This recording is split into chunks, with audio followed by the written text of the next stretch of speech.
शशिवर्णं चतुर्भुजं प्रसन्नवदनं ध्याये सर्वविघ्नोपशान्तये।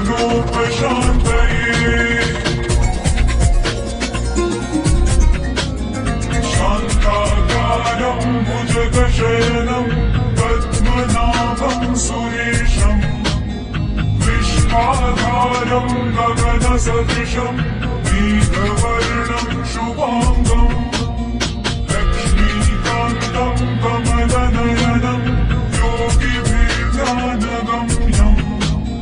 वन्दे विष्णुं भवभयहरं सर्वलोकैकनाथं वन्दे विष्णुं भवभयहरं सर्वलोकैकनाथम्।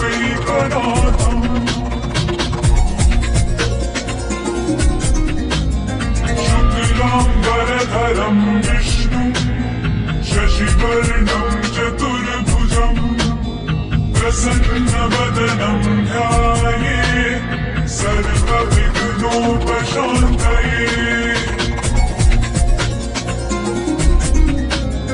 शान्ताकारं भुजगशयनं पद्मनाभं सुरेशं विश्वाधारं गगनसदृशं मेघवर्णं शुभाङ्गं लक्ष्मीकान्तं कमलनयनं योगिभिर्ध्यानगम्यं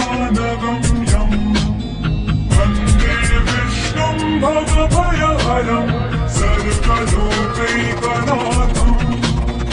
वन्दे विष्णुं भवभयहरं सर्वलोकैकनाथम्।